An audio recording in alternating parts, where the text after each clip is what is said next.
Welcome back to World Crisis Radio. Keep up with everything at Tarpley.net. Tarpley.net. Take a look at that Guardian article up there by Charlie Skelton based on the Sunday conference in New York City at INN, featuring yours truly. And of course, the Twitter feed will be ginning up now in the next couple of days as the rhythm of the European banking panic increases. Now, the question is, of course, is SocGen really bankrupt underneath all this? Well, the question is, it's very hard to tell, because are these Greek bonds inherently bankrupt? Well, no, I don't think they are.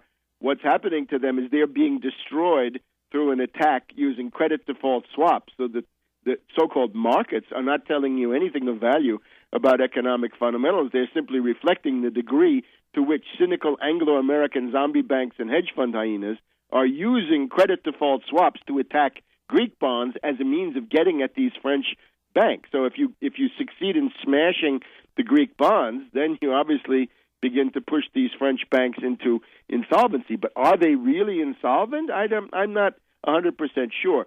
Clearly, they have gone much too far into derivatives. What they need to do is to cancel the derivatives. At that point, I think the French banks would be susceptible to surviving. The point is, whatever else is happening, whatever the bankruptcy or not bankruptcy of the underlying banks, there's a concerted Anglo-American color revolution style attack using media manipulation. And yesterday it was the Financial Times. This week, the Wall Street Journal took the point in attacking Europe. And if you're under that kind of attack, you fight back. You ban credit default swaps. You go to town with all of that unused, rusty regulatory machinery left over by de Gaulle. That's the same de Gaulle who sent troops to the border of Monaco when Monaco said, we're going to be a tax haven and there's nothing you can do. And de Gaulle said, guess what? Here's the French army for you to deal with.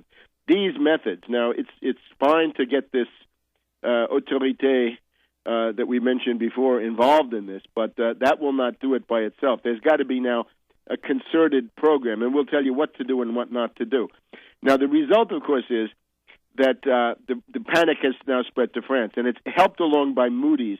Moody's this week, as part of this same coordinated offensive, there's no other way to see it, has downgraded Société Générale and Crédit Agricole. Crédit Agricole, this huge mass of mortgages coming from the French agricultural sector. Both were now downgraded.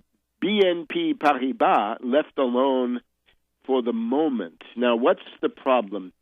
The credit markets are beginning to seize up. Again, not because of market events, not because of fundamentals, but because of a deliberate, hysterical international campaign of economic aggression. This is economic warfare as practiced in the 21st century. Sovereign states must defend themselves against this. You tax these derivatives out of existence. You ban credit default swaps. There is now an investigation going on here in the U.S. about collateralized debt obligations, and the U.S. government wants $200 million, seems like a chicken feed, from Citibank concerning just one collateralized debt obligation. Maybe we'll get back to that in a minute. But here's what's going on now. Here's how the world depression is hitting.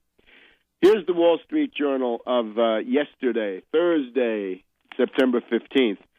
European banks have lost access to more than $700 billion in U.S. dollar funding in the form of short-term IOUs and interbank loans over the past year from the U.S. money market funds and others who are worried. So the European banks have no more access to U.S. money market funds. Now, the Fed had stuck its nose into this. There was a big headline in the Wall Street Journal about this about a month ago, right? Fed eyes European banks. Now, were they doing that to facilitate access or to cut it off, right, to scare everybody?